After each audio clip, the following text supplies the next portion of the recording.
My name is Paul Andrews, and this is my story of how my wife's personal hygiene ruined our marriage and family. My wife, now ex-wife, is Sarah Ridgway Andrews. We met on a blind date set up by mutual friends. She was fresh out of college and working at First United National Bank. Her business management degree got her into the junior management program. I had just started working at Allied Accounting and was new in town, so one of my coworkers, Steve, set me up on a double date. Steve and Brenda had been dating for about 6 months, and they decided that Sarah and I would find common interests. There's nothing like the excitement of an evening when an accountant and a business intern go on their first blind date. It was pretty obvious that we had one thing in common. We weren't going to have sex that evening.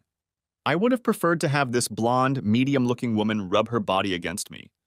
But that didn't happen, as she was acting very wary of me touching her. If she had curves, she was definitely hiding them behind a heavy sweater, long skirt, and jacket. We had a stimulating conversation about our career expectations. We both expressed our dreams for the future. Surprisingly, they turned out to be very similar. We both came from middle-income families, living in more modest communities than our current big city. I wanted to be an entrepreneur and use my accounting background to be able to distinguish a good deal from just a good deal. She wanted to have a stable life while climbing the corporate ladder. Steadily moving up, if you don't count the 2 or 3 times she took maternity leave to have children. It gave me confidence that one day someone would have sex with her. Maybe even more than 2 or 3 times. The evening ended with me walking her back to her apartment, where she gave me a quick, non-passionate hug and thanked me for the evening. It was better than drinking beer alone in her small apartment. On Monday, Steve came into my office and high-fived me. I commented, "You must have made a big score with Brenda on Saturday night if you're giving out 5s. Steve smiled and said, "Yes, Saturday night worked out for me, but I was congratulating you. Sarah couldn't stop talking about you to Brenda. You made a big impression on this girl, a friend of mine. She told Brenda to tell me to give her a call. Just like junior high, isn't it?" It was a nice evening, but I don't think it was all that impressive. I think I'd better call her. Obviously, Sarah knew better than I did that we could make a great couple. After a couple months of dating, I found out what lurked beneath those heavy clothes. This woman could have been a Playboy Playmate hottie. Large round breasts, firm flat stomach, and well-formed hips. She tried to dress conservatively so as not to attract unwanted attention. Through a combination of great sex, great personal relationships built on admiration, trust, and caring for each other, we found ourselves falling in love with each other. The marriage was a foregone conclusion, as were the 2 children, Hannah and Miranda. The sex was great before the kids came along and amazing after they came along. We bought a starter home and the obligatory minivan. Sarah was moving up in her career and was given more responsibilities. I did very well at Allied Accounting and was given a leave of absence to get my CPA certification. Mr. Karstadt, the owner of Allied, took me under his wing and taught me much more than any books or courses. One day after work, he suggested I go to dinner with him. He told me that he was negotiating the sale of the firm to a large accounting group. He said, "Paul, you're my best employee, but you won't thrive around the new owner. I think you need to leave Allied before the buyout and start your own practice. They will kill your entrepreneurial spirit and leave you a miserable person who goes to work every day. You have an entrepreneurial nature that you need to realize. Please take note of that and start planning for your future. I will make sure you take some clients with you when you leave so you don't starve to death." It took me by surprise, and I didn't know what to say other than thank you to someone I admired and respected. Sarah and I talked nonstop about it over the weekend. She said, "Just stay the course and remain an employee of the new firm. Forget risky entrepreneurship and work hard to get promoted in the coming years. You will be able to earn a good salary as a CPA at a large firm." Yes, if that's what I want to do for the next 35 years. Sarah, I'm afraid I'll start to resent the debits and credits I'll have to push through every day. This is my chance to break out of my routine and do what I've dreamed of doing since I was in high school. I'll start by working here at home while I build up my clientele, and then I'll move into the office. Paul, I think this is not a wise move. We have 2 small children. We can't take any more risks, was her wise advice to the banker. I can't wait until the end of my life to take a chance. For me, it's now or maybe never. Sarah pouted, "I don't like it, but I can't stop you. Make sure it works or I'll be really mad at you. And in fact, don't expect me to fund this disaster. I'm opening a new checking account for my income. I'll be paying half of the household expenses. You better be able to cover the other half. I'll do my best, Sarah, was my response, but I wanted to say, thanks for doing nothing, bitch. She relented, saying she wouldn't co-sign loans for my new business. If it all went down, she wanted to be on the sidelines. Since she acted like a bitch, I'm not going to do business with her bank. But I'm sure she'll be there for me when I start making a lot of money. Over the next year, things were tight. Sarah was bringing home money steadily, while my contribution was erratic. By the end of the second year, I was earning a little more than Sarah, but she would prefer that I bring in a steady monthly income. Boring! My business model was changing as I was doing more business advice to prospects, rather than just keeping records of money received and spent. It was what I wanted to do, and I was successful at it. Since I was earning more than Sarah, I started investing more money in my startup. I set my personal income at Sarah's level and invested amounts above that. What I liked to do was this. If I had an outstanding business, I would reduce or waive my consulting fees to get a share of the profits. I would take 5% to 15% of the property for my consulting services and reduce the fee for the monthly accounting portion of their business. This worked very well for both parties. It reduced the required startup capital for potential clients and also gave them the ability to get my sound analysis and advice at any time. It was impossible to audit the firm because I was an investor, but that was fine with me. The increase in the value of the company was far greater than the accounting fees I was losing. The company could buy me out at any time at an agreed-upon market value formula. The only person who was not happy with the scheme was Sarah. She really didn't like that I was investing in startups, so I stopped telling her about it. My accounting corporation's revenues were not reaching the level she thought they should have been. Instead of income, I was building up net worth, but it wasn't reflected on the balance sheet because the stock purchased was valued at the actual purchase price, which was quite low. Because I had staff with deep knowledge and ability, I allowed myself the luxury of spending more time with my children. The 3 months of tax season were a different story. I tried not to miss a single play, concert, or sporting event in which they participated. I managed all the parent-teacher conferences without Sarah. Those were good years, as the kids were excited and Sarah and I were doing better than average for our age. Because of her knowledge and work ethic, Sarah was promoted to assistant vice president of the bank, where she had several people reporting to her.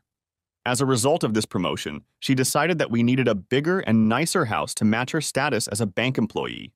I told her we'd better wait, to which she replied, until the following Saturday. She went to the showing and signed a contract to move. I wasn't happy about it, but there was nothing I could do about it. Thanks to my membership in the Chamber of Commerce, I became friends with several loan officers from her bank. They told me that Sarah used to call me Little Accountant. This disrespect began to manifest itself at home in snide remarks about how other accounting firms were succeeding while I seemed to be napping. I wasn't invited to join her at the bank's Christmas or summer party. Not that I thought it was a fun time, but I felt she didn't want me around her professionally. It was time to talk to her about our relationship.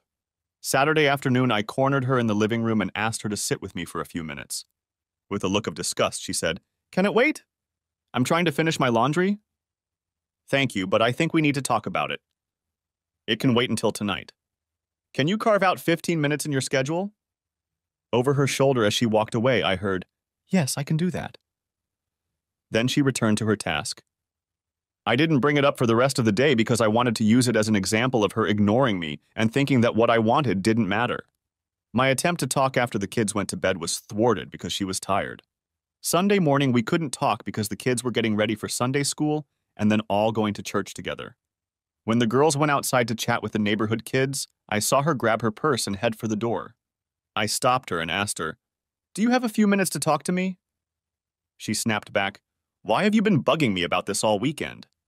You run around me and whine like a little boy demanding mommy's attention. Can't you see I'm leaving to help mom with the checkbook? I'll be back in an hour. Can it wait that long? It's been 24 hours since I asked for 15 minutes of your time. I can wait another hour." 4 hours had passed when she entered the house and hurried into the kitchen to prepare dinner. Of course, I would then interfere with the conversation. We were already halfway through dinner when I turned to her and said, "I think now would be a good time to talk," which brought an indignant expression to her face. "I think we're growing further and further apart, and I'm very concerned about our marriage." Sarah's fork flopped onto her plate, and the girls turned their heads to look at me. We don't talk to each other like we used to, and I feel like you don't respect me as a husband. I feel like we need to talk about this before it becomes a real problem. Gritting her teeth, she said, "This is not the time or place for this conversation. I'm surprised you would bring it up in front of the girls. You should be ashamed of yourself. Sarah, by your own actions, by ignoring me for 30 hours after I asked for a discussion, you have shut me out again. Is there something going on here that I should know about?" She pushed back her chair, carried her plate to the kitchen, and left the house. Well, I guess our conversation took less time than I expected. My daughters were shocked by this confrontation. Miranda asked, "Are we all getting divorced?" with tears in her eyes. I calmly said, "No, dear, no one is going to get a divorce. Remember how you and your sister used to fight sometimes? Well, moms and dads argue sometimes too. But that doesn't mean we don't love each other or don't love you and Hannah. Mom didn't run away from home, she just went for a drive." That seemed to calm them both down, but it didn't calm me. I cleaned up the kitchen, did a little work in my office, and then put the girls and myself to bed. I went to the bedroom. If she didn't like it, she could sleep on the couch. It was about midnight when she came into the bedroom. She undressed and walked over to the bed. I lifted the covers so she could join me. She snuggled up to me and said, "I'm not saying I was wrong, but I will try to treat you with the respect I want from my husband." I put my arms around her and whispered, "I think this is perfect. I want to be the best husband for you." That lightened the mood in the house for a while. A few years later, she was promoted to Vice President of Compliance, which meant learning about and ensuring the bank's compliance with FDIC, Federal Reserve, and Comptroller of the currency rules and regulations. She had the perfect philosophy for the role. In her view, no action could be taken that was not specifically approved by the appropriate governing body. This is the complete opposite of my philosophy. If there is no rule against it, everything can be done by law. Is there any doubt that this has caused strife in our family? Good thing she didn't know about my investments. They were legitimate, but fiscals like her didn't approve of them. Just about that time, she started going to bachelorette parties on Tuesdays. The longer she attended these events, the later she returned home. The kids were already 16 and 14, so they didn't need a nanny, but they needed parental supervision and involvement. I was always there for them. One Tuesday night, I heard furious swearing coming from the master bathroom and went upstairs to see what was wrong. She was standing at the sink yelling, "Shit! Damn!" "What's the matter?" She growled as if I'd left a turd in the sink. "My damn wedding ring fell in the sink. Do you think you have a chance to save it, or should I call a plumber?" I really didn't like the implication of my abilities. Looking under the sink, I said, "If it's left in the siphon, I'll get it out. It'll only take a minute." Again, in an accusatory tone, as if I had dropped the ring, she said, "Don't worry, I won't need it today anyway." Wow, I thought. You're going on a date, but you don't need wedding rings. It was alarming, and I urgently needed more information. I realized that with the current bitchy attitude, it was better to keep quiet, but be vigilant. With a quick glance at her, I saw that she had moved into the bedroom and was putting on some sexy panties. Lingerie I hadn't seen before. She was trying to avoid my gaze at the way she was dressed. "Girls' night out?" "Just like any other Tuesday night. Don't you remember?" she snapped back. Feeling like I was getting nowhere, I went to the garage to get pliers to remove the trap. She slipped out of the house without a word. Since the drain was on her half of the double sink, I had to get a bunch of her stuff under the sink before I could get to the trap. I was surprised to see a plain brown box lying in the back where the toilet paper was stored. I was even more surprised when I looked inside and saw an enema and syringe kit. What the hell? If anything, she was always complaining of irritable bowel syndrome and diarrhea, even though I thought it was irritable bitch syndrome. Since when did she need to be spritzed? Picking out the contents, I discovered the nozzle was wet. This is serious. It's probably true. The husband is always the last to know. But what did I really know right now wasn't enough? When working on a new business plan, I always try to learn everything about the company, both good and bad. That's exactly what I'm going to do. I'm going to start my research right now. Not really now, since I still needed to get under the sink to find her damn ring. Maybe she'd need it, maybe she wouldn't. Time would tell. I took a pencil and marked the spot on the floor where the brown box stood. I wanted to see if it would be moved within the next week. I also took a picture of a couple of items to see if she put the equipment back in the box just as I had put it. She got home around midnight, undressed, closed the bathroom door, and started the shower. I tried to pretend I was asleep, but if she had touched my chest, she would have found my heart pounding like crazy. She plumped into bed hard enough that I felt like I had to act like I had just woken up. Then I heard her light giggle. Bitch. The next morning I was up early, mostly because I couldn't sleep. I had the foresight to close the bathroom door before my shower. Really, I wanted to check the brown box, and sure enough, the box had been moved. The spritz nozzle was still wet, and the box had been moved an inch from my line. Someone is doing something serious. Using a Ziploc bag, I carefully collected her stinky panties and sent them off to be analyzed. It's been over 3 weeks now that I haven't left a trace on them. Since I was an accountant, I was well aware of what happens with the distribution of property in a divorce. I have done several appraisals for husbands and wives in divorce. Sarah would get the house until the girls went to college, and I would pay alimony and not be able to be with them as often as I am now. I probably won't pay alimony if my investments don't count. She thinks they are worthless, and so do I. I wasn't going to pay for a house where she could have fun with another guy while my girls were left unsupervised. That wasn't going to happen. Now that I have the information I need, I will proceed with a plan of action. The key point for me is to retain custody of my girls. I can always make money, I've proven that. I've proven I'm a good father. Now I need to prove she's a bad mother. Poison came to mind. Not chemical poison, but emotional poison. Sarah is a perfectionist and expects perfection from her employees and family. When something goes wrong, it drives her crazy. The simplest problems become huge for her. When she gets mad, she becomes mean to her staff, me and the kids. I use her poison to turn the kids away from wanting to stay with me after the divorce. Then I get to keep the house and the girls. Quietly, I slip over to her alarm clock and turn it off. She hates people who are late for work. After a late and obviously busy night, she might have wanted to sleep in a little longer. The kids came in for breakfast and wondered where Mom was, and I told them that she came in late and was probably putting herself to bed. They understood, as they like to sleep when they have the chance. After watching the conversation she had on her cell phone late into the night, I pulled up the video playlist and turned on silent playback. Hopefully by the time she gets up, the cell phone will be dead. She has a staff meeting Wednesday morning that she says is very important. An hour later, I hear a scream and my name is spoken in vain. I guess it's my fault she overslept after having fun with some guy late last night. I took the opportunity to hide from her screaming by going into the garage. There was enough air pumped out of one of the tires to set off the dashboard sensor on her Lexus. She hates it when the alert obscures her screen. She'd go crazy looking at that screen all the way to work. Hannah and Miranda did not escape her wrath as she ran around the house trying to get dressed, comb her hair, and put on makeup at the same time. While she was in the garage, I switched the door settings to lock so she couldn't open the roll-up door. As expected, running out of the garage, she hit the opener and didn't notice that the door didn't go up. She crashed her back into the garage door, crumpling the bottom 2 panels. The 3 of us went to the door and saw, but did not hear, the screaming woman hitting the steering wheel. As she moved the Lexus forward, I straightened the panels and lifted the door, letting out a horrible squeal.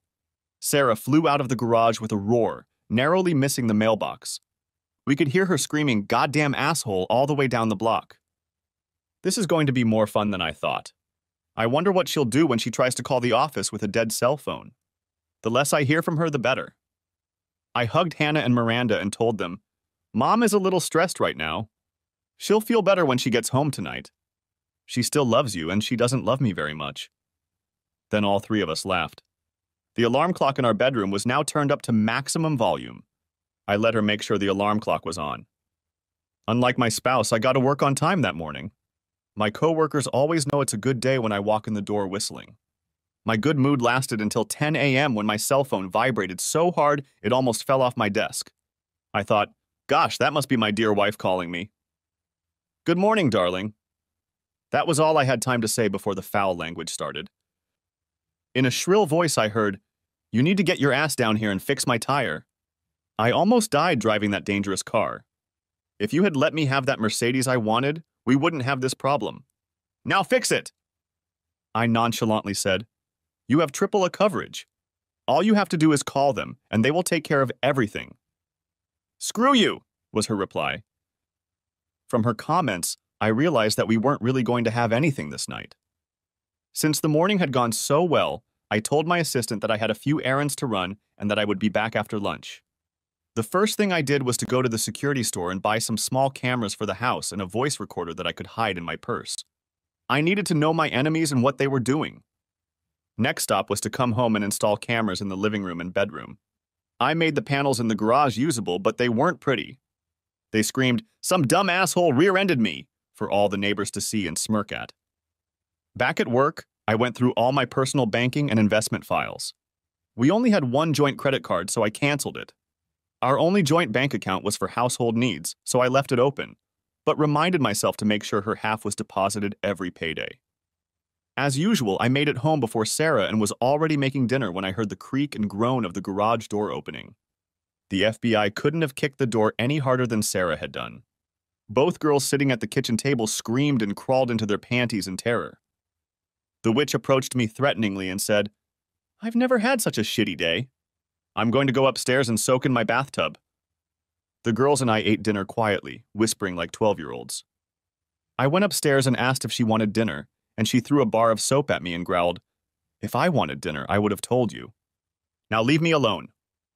It was the perfect moment to make a small slit in her purse and put the recorder inside the lining. I went downstairs and fell asleep on the living room couch. I absolutely hated being in the same bed with her when her alarm clock screeched to full volume tomorrow morning. The blast of the latest rap song on the radio alarm clock was preceded by my spouse's shrill "motherbucker," followed by the screams of two frightened teenagers. There wasn't a sergeant in the U.S. Marine Corps who made more noise in the early morning than the ladies in my house that day. While Sarah was in the bathroom, I took the opportunity to go to the garage and put dark brown grease from my lawnmower on the seat of her car. After she sat on that grease on the way to work, it might have looked to others like she had crapped her pants on the way. This time literally, not figuratively. We got about as much bile and rage from her as we had the night before. I also smeared the skirt she was wearing the night before for convincing, and hopefully to have someone to blame it on. Her assistant Linda, who was married to one of my friends, called me and told me about the total meltdown when Sarah discovered her crappy skirt. She told me that Hurricane Sarah had made landfall and everyone should be on alert. Over the next few days, I stopped torturing her. Little things started to happen, like one of the 2 diamond earrings left on the counter disappeared. The dress she wore last Tuesday had a red wine stain on it that she didn't remember. The lining on her favorite shoes was beginning to peel off. Because I knew where her password book was, many of the websites she used were refusing her entry. When she drove her Lexus, turned a corner, or hit the brakes, a ball bearing would spin in her car door. Every day or so, some little thing went wrong for her. It was death by 1,000 cuts for her, and now it was only 500. Now, for the biggest test of all, she came home after work on Tuesday to change and go to a bachelorette party. She didn't say a word to anyone in the house. Before she undressed, she made sure the bathroom door was locked. Everything was the same as the previous Tuesday, including the wet enema nozzle. Everything was exactly the same, except I was following her on the locator on her cell phone. According to the cell phone locator, her first stop for the night was Bonefish Grill. From Bonefish, she went to a dance bar called O'Hara's. I wasn't interested in what she did at the club, I was interested in who she left with. I had been following her movements from home, so I got out and started driving to O'Hara's to follow her to the next place. Just as I was finishing my coffee in the parking lot, Sarah and some guy came out of the store holding hands. They hugged each other and kissed for a long time before parting ways. He drove off in his car and she followed him. I kept at least a block behind them, letting the locator do its job. The moneybags drove into the Motel 6 just off the highway. From the street, I saw them enter a room with an outside entrance. Since they would be there for a couple of hours, I pulled into the parking lot and wrote down the make, model, and license plate number of her boyfriend's car. While in the dark parking lot, I let enough air out of the driver's side front tire that it was noticeable and sent the low tire pressure alarm back to the dashboard. There was a truck parked in the parking lot, so I found a piece of grease and smeared it on the windshield. I knew full well that the first thing she would do was turn on the windshield wipers. Then the whole windshield would be a blinding mess. It would be interesting tomorrow to hear what was recorded on the tape recorder in her purse. The information I needed would now be in my hands, and I was only halfway to my goal of blowing her up. It was after 1 o'clock in the morning when she burst into the bedroom, undressed, and walked to the bathroom, slamming the door. It was probably time for her to shower and spritz. Her alarm clock and phone were never touched that night. I wanted these events to seem random. A couple hours later, when she was already snoring, I got out of bed and got a voice-activated voice recorder out of her purse. I downloaded it to my laptop, charged it up, and put it in her purse. The next morning, after Sarah and the girls left the house, I listened to the recordings. It was noisy at dinner and at the club, but the tape recorder was quite effective in recording the activity at the Motel 6. I also learned that they partied every Tuesday night and spent every other Thursday afternoon at the Hyatt Hotel during business hours. It was Sarah's turn to book a room at the Hyatt, and they made fun of the conservative bank president for his unknowing complicity. They used their corporate cards to pay for a luxurious night at the Hyatt. Since the bank's main office was not far from the Hyatt, they often used it to meet with bank employees from other cities. Keith remarked how good her husband was with numbers, while increasing the number of times he had entertained my, up to that point, wife. Sarah laughed that my calculator would explode if I knew how many times Keith had entertained her, something that was beyond the reach of her husband. So when do you plan to divorce your accountant husband? Right after my daughter Miranda leaves for college. I love my girls, but I don't want to spend the best years of my life running around chasing soccer games with them. He's the best mom in the world, and I'm glad he does. I don't know why, but I just can't be around him anymore.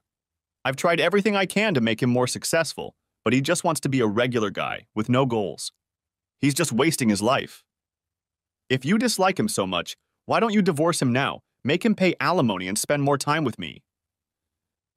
Chuckling, she said, "If I got divorced and got alimony, I'd still have to pay for childcare, a maid, and a cook.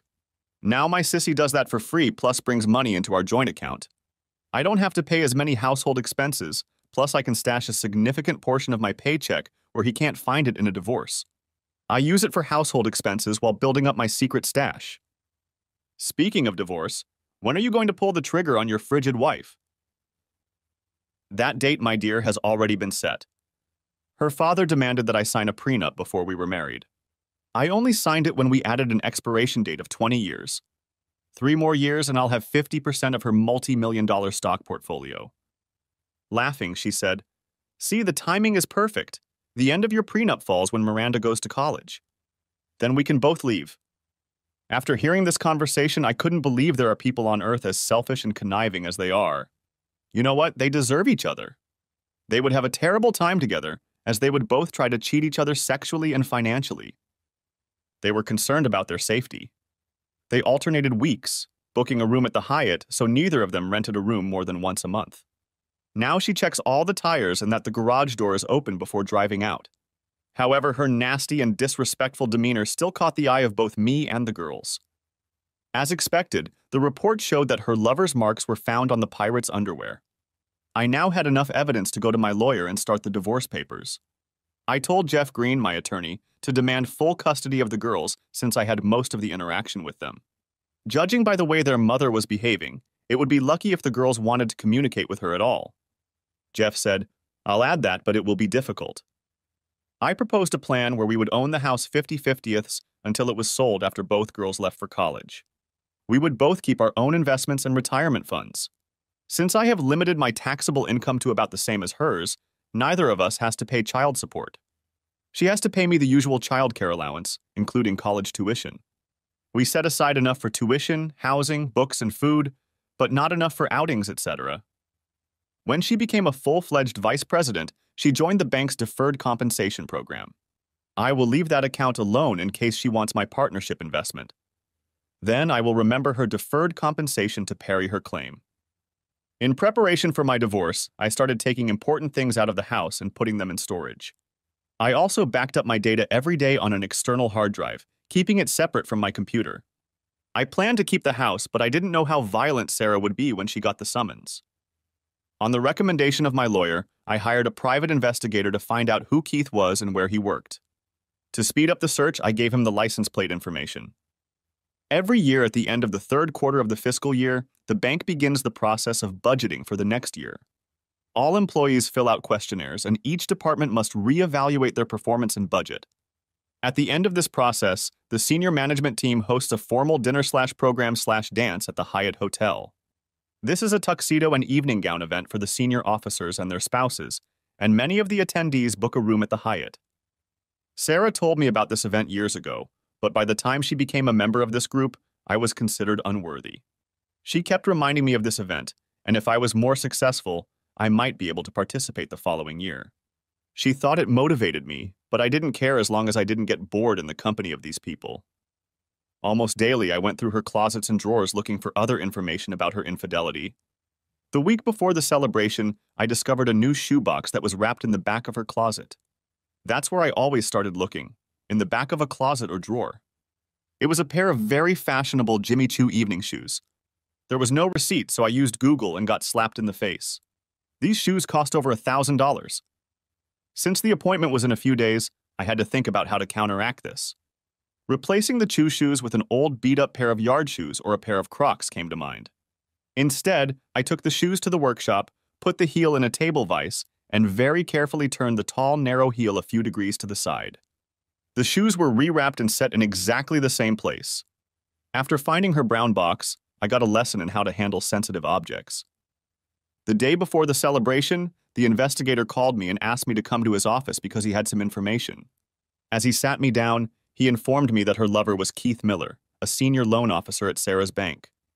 I thought, this could seriously affect their careers. They don't report to each other, but her primary responsibility is to make sure the loan department is in compliance with rules and regulations.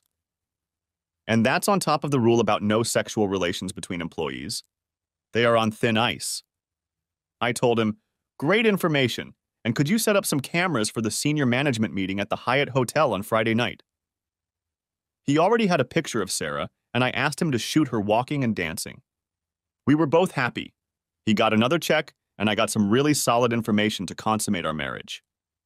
The movie I watched Friday night was hilarious, so much so that the detective kept laughing the whole time we were watching. She walked around like she was drunk. The pressure of all her weight on that tiny heel endpoint, which was off by a few degrees, was pushing her feet outward, causing her to stumble. She crashed into tables and chairs. At one table, 2 bottles of red wine tipped over on everyone. I plan to submit it to America's Funniest Video as soon as Sarah signs the release. Yeah, sure. Sure enough, Sarah and Keith had secluded themselves in his hotel room to spend the night away. All of this was documented by a tiny video camera slipped under the door of their hotel. Isn't it great how technology has improved our lives in the last few years? Although Sarah got home before noon on Saturday, we didn't see her until late Sunday morning. Spiritually, she should have gone to church that morning, but she stayed home. Sarah used to always come home from work on Wednesday afternoons tired. I suppose it had to do with her late classes on Tuesday nights. She would walk into the house and immediately lie down in the bubble bath. This Wednesday was going to be different. I was going to change the amount of hot water in her tub. She barked what might have been called a hello at me as she walked to the bathroom. I waited for her to find the right combination on the hot and cold water faucet for the tub. I heard the sink start up and realized she was washing up, so I went to the back room. Our house has separate water lines to each faucet and a manifold on the wall that regulates the amount of water in each line. I quickly shut off the hot water line in the bathtub, allowing cold water to fill the tub. As soon as I heard the water stop flowing into the tub, I turned the hot water valve back on. The horrible sound I heard from my beloved wife as she slid into the tub of cold water. Sure enough, because of the bubbles, the water was slippery, and she was wriggling around trying to grab onto something to pull herself out of the cool water. When I rushed into the bathroom to help her, she completely ripped the towel rack off the wall in an attempt to get out. This forced her back under the cold water. It was the hardest thing I could do not to laugh out loud. Finally, I pulled her out, cursing, slipping, shivering, and dousing herself with water. Of course, she slapped me in the face for not having hot water. With a howl, both girls flew into the bathroom and saw their mother throwing another fit. Then she turned to her daughters. "You dirty little bitches. You used up all the hot water, and I couldn't get the relaxation I needed. Damn you!" She stomped into the bedroom to get dressed, and the girls burst into tears. They turned to her to tell her they hadn't used up the hot water, but she shouted at them, "Shut up! I don't want to hear pathetic excuses. Get out of my sight." Which they did, running away crying. It's worse than I thought. I didn't think she would go after them. After me, yes, but not after them. I made the real mistake of thinking where her anger might come out. Then she turned to me. "What the hell are you looking at?" Asshole. Fix my bathtub. You think you can do one simple thing in my house? I invited her into the bathtub and turned on the hot water again. It was very hot. I took her hand and splashed hot water on it and said, "You have a lot of hot water." I stared at her for a few seconds without saying anything, and then I went to dinner with the girls somewhere else. To hell with the dinner I was making. As the girls wept, I stopped the car a few blocks away to comfort them. I told them, "I'm sorry you had to endure that tirade. You didn't deserve it. You are wonderful children, and I am very proud of you. Please forgive your mother for her actions and forgive me for letting this happen. Forgive me for that." It calmed them down and reminded me that I had to be careful when separating the three of us from Sarah. It was too much fun torturing her. When we snuck back into the house, it was already time to go to bed. I left the kitchen utensils where they were and settled down on the living room couch. In the middle of the night, I felt a presence, as if something evil was coming toward me. And so it was. Sarah was standing there, staring at me. "Yes?" was the only sound I could utter. She just stood there. Finally, she said, "I shouldn't have yelled at the girls like that. It wasn't their fault at all. I must have turned the wrong knob. Over the last month, I've been so overwhelmed and upset about so many things that went wrong. Flat tires, garage doors, faulty evening shoes. Every little thing irritates me to the max. I need to get my life back on track." With those words, she turned and walked back upstairs. I think that was all she had to say to me. The next week, I got a real gift. One of my investment partners had a 2-bedroom apartment in Breckenridge, Colorado, and he wanted to see if I wanted to rent it. It was the week between Christmas and New Year's Eve, and it was contracted for a year, but the tenants had to back out. So my buddy left a deposit and offered me a half-price rental. I told him I'd call him back. The girls had been in despair ever since their mother cursed them. Sarah apologized to them, but her harsh words still lodged in their brains and feelings. I asked them if they would join me for a week in Breckenridge to go skiing. I guess so, as they pounced on me, kissing me on the cheek and hugging me. That evening, I booked plane tickets to Denver and back for the 4 of us. I was going to give Sarah one last chance to save our marriage by being together as a family. I paid extra to be able to cancel the ticket. Sarah came home, cleaned herself up, and dressed in casual clothes when she came down for dinner. I asked one of the girls to ask her mom if she wanted to join us on the ski trip. Hannah was chosen because she couldn't stay still and would have blabbed anyway. Hannah said, "Mom, Dad has rented a 2-bedroom apartment in Breckenridge for between Christmas and New Year's. Can you carve out some time to join us? It will be so much fun." Sarah smiled and started to say something. She was thinking. About what? I didn't know. Then her eyebrows rose and a smirk appeared on her lips. "I'd love to, honey, but it's the end of the year, and it's very important to the bank to make sure all the money is properly accounted for on December 31st. I have to stay in town for that. I'm sorry." I was sorry, too. Sorry that Hannah was disappointed. Sorry that Sarah had walked away from the invitation with a lame, weak explanation. The compliance department has not one bit to do with the bank's year-end balance sheet or profit and loss statement. Not one bit. The compliance department has no money to balance. You don't have to be a financial controller to know that. The reason for the raised eyebrows and smirk was that she saw it as a chance to spend 7 nights in our bedroom with that asshole Keith. Next week, my private investigator switched the cameras to Wi-Fi so I could have instant access to them while I was in Colorado. There was a scene at home that I really wanted to see. Not the sex of 2 adulterers, but something else. The day we left for Colorado, I had applied jalapeno pepper juice to her tip. If she wanted hot fun, she would get it. As we left for the airport, Sarah was a pleasant mom, said "be careful," and gave them a hug. I appreciated her brief hug and kiss. I told her, "I love you, Sarah," and got a quick "I love you too" response. The girls and I endured the plane ride and the rental car ride to the condo with no problems. Hannah and Miranda had never been to the Rocky Mountains and went out on the deck to enjoy the view and the scent of pine trees. Prompt. I set up my computer and connected to the Wi-Fi camera in our house. As expected, Sarah arrived at the house at 6 p.m. and went straight to the master bathroom for her pre-fun ritual. I didn't need a camera in the bedroom. I had no interest in watching them fiddling. I could see the landing, the living room, and the kitchen. Suddenly, Sarah stumbled down the stairs and screamed that she was on fire. Apparently, she had discovered that her life-saving tube of Preparation H had also been tainted with jalapeno juice. She flailed her arms around trying to cool her crotch. Her face was bright red and contorted with pain. I thought about how much fun my private investigator would have had watching this. She ran over to the refrigerator and pulled the ice cube lever. She and the ice cubes fell to the tile floor as she tried to shove the soothing cubes to cool everything down inside. I started laughing as I watched her create that lipstick. Finally, she sat down on the cabinets and tried to catch her breath. After about 15 minutes, she began to reintroduce the ice cubes. Well, I guess her lover Keith wouldn't be welcome in her lower guts today. I wonder how long it will take her ass to recover. It would be a shame if they didn't have fun all week while the kids and I were gone. Too bad! The three of us went to the Christmas decorated and lit up downtown Breckenridge for pizza. What a beautiful place with a foot of snow on everything. After eating the pizza, we started heading back to the condo when the girls heard music they liked and recognized where it was coming from. It was a teen club designed to entertain teens while parents were having fun elsewhere. Hannah asked, "Can we come in for a few minutes, Daddy?" Luckily, I agreed, because these girls had been through a lot in the last couple months. The dance floor was crowded, and the sounds of laughter beckoned. The girls wanted to stay, but I wasn't about to leave them alone on their first night in a new city. I found a free table away from the DJ and told my daughters to come check on me from time to time. It was perfect for me since I could read my email without thinking about the girls ignoring me. It didn't take long for them to attract a few guys and start dancing, laughing, and talking. They would look back at me and I would raise my Diet Coke, letting them know it was okay. There were a lot of adults there watching their kids.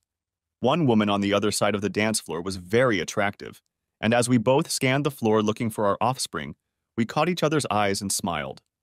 This attractive woman had two boys who stopped at her table to get money, food, or sodas. My girls seemed to spend more time with them instead of playing on the playground. When I finished writing the message, I looked up and saw an attractive woman walking toward me. All the other men were watching her as well. She was wearing ski pants that seemed to have been sprayed on so thinly that you could see the freckles on her ass. Her sweater was tight-fitting too, and it gave off a warmth, even though the temperature outside was below freezing. She stopped at my desk and said, "You must be Hannah and Miranda's father. Why don't you come and join the rest of your family instead of staying here alone?" I tried not to jump up too quickly, but still replied, "I'd love that. My girls are good judges of character, so I guess that's why they're sitting at your table. My name is Donna, and Zach and Misha are my two boys, ages 16 and 14, who are soon to be 21. I smiled and replied, "They're the same age as my girls. Coincidence?" And we both laughed. Donna said, "In the time I have watched your girls and then interacted with them, they are very sweet children. You should be very proud of them." "Absolutely. I can also tell you that your boys seem very well-mannered." "Or is that just because you're watching them?" Donna laughed and said, "You're very promising. I'm glad there is a father here who is as interested in watching his children as I am. I work from home, so I am the one who sends them off in the morning and meets them when they get home. They get a lot of my attention because they are now the most important part of my life." For Donna and the boys like us, it was their first day in Breckenridge.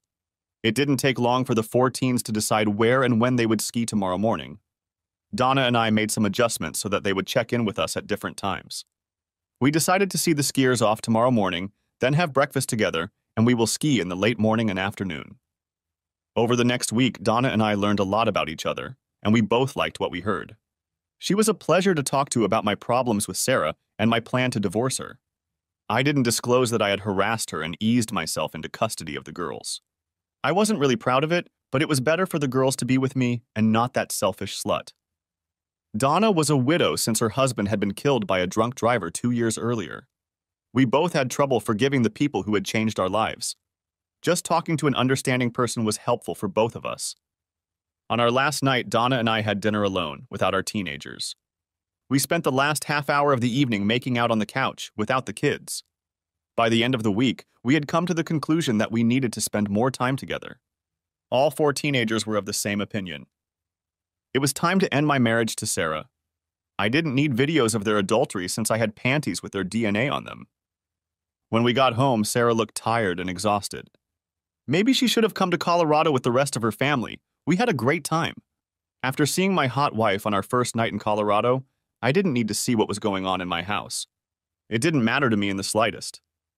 I had Jeff draw up the paperwork and hand it in at the bank.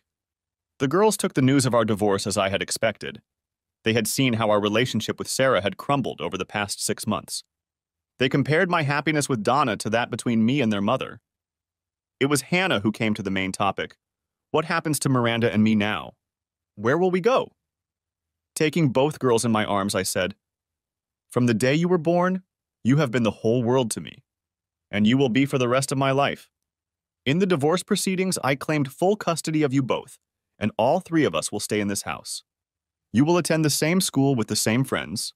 I will continue to cook meals for you and be there for you. You'll be able to see your mom as often as you want." I continued, "You'll have the opportunity to choose who you stay with during the divorce proceedings.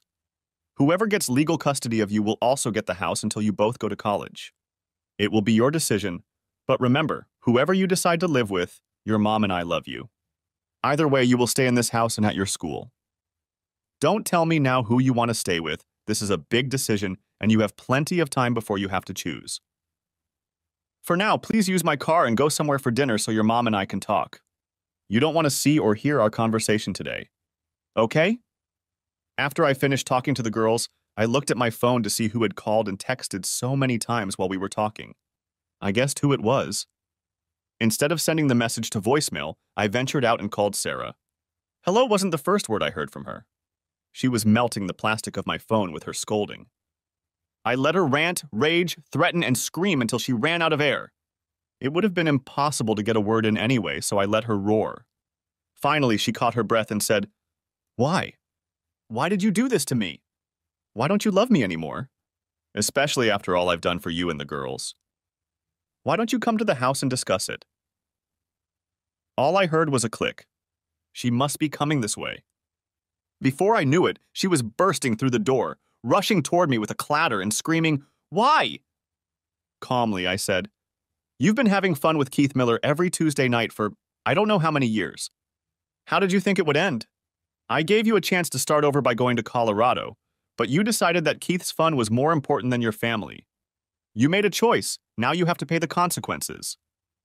Sarah, you need to get everything you need out of the house. Settle into a hotel for a while we sort things out. I won't take your things out into the yard and burn them tonight. You can see the girls whenever you want. After you settle into the hotel, get yourself a lawyer and find out what I'm offering in the divorce. I think it's fair, but you have to decide what you want to do. In the meantime, don't bother me except to coordinate your meetings with the girls or to pick up your things. From now on, we have nothing to talk about except our divorce."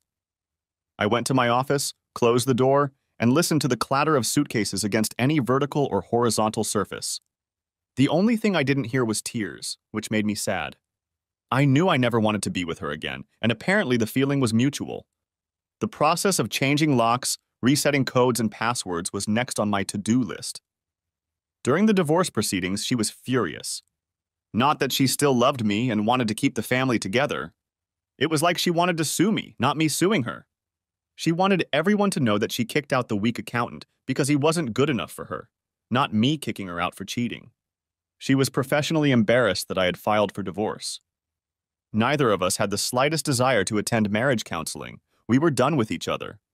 Everything good we had had over the years had been squeezed out of us. I am so lucky to have successfully survived a divorce, unlike many other men. First of all, Hannah and Miranda decided they wanted to live in the house with their father. They saw their mother once every week or two. They didn't like her asking questions about me and whether I missed her. I had very little contact with her, and I was usually not around when she picked up or dropped off the girls. Sarah had such disdain for me and my little accounting firm that she wanted no part of it. She wanted to keep her 401k account and deferred compensation funds that she thought I didn't know about. She has to pay for childcare, plus she has better health insurance at the bank than I do. I didn't want her to find out what I knew about dating Hyatt. That was planned to be used later. She took all the furniture she thought was stylish out of the house, leaving us 3 unsophisticated people to use what was left of it. Sarah left all the family photos behind as if we treated them as a shrine to her. I'm sure she had some other resources, but I didn't care. I wanted my children and my business. They were my priority, and anything to do with her was secondary. Someone anonymously sent a video of Keith entertaining Sarah, Keith's wife. Of course, this caused an immediate increase in legal fees across the city. A slut and an asshole move in together in a high-end apartment in a trendy part of town. After the divorce was finalized, I invited Donna and the boys to my house for the weekend. There was no sex between us as we try to set an example for our children. But that doesn't mean we didn't spend time kissing and cuddling. She was the best medicine to get me through the horrible end of my marriage. We both knew where our relationship was headed. She already had a place to stay. We don't have a problem yet, but we do have two 16-year-olds who enjoy each other's company and sleep in adjoining bedrooms. These two need our constant attention.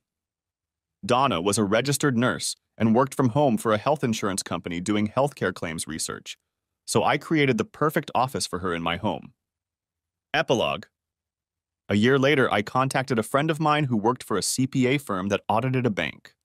I told him a story about two senior officers of the bank using bank credit cards to make illegal dates during working hours. He thanked me for the tip and, after the audit, brought the matter to the bank's president. The bank did not want to publicly prosecute the fraud, but the two officers were fired. The bank also contacted their insurance company and informed them of the theft.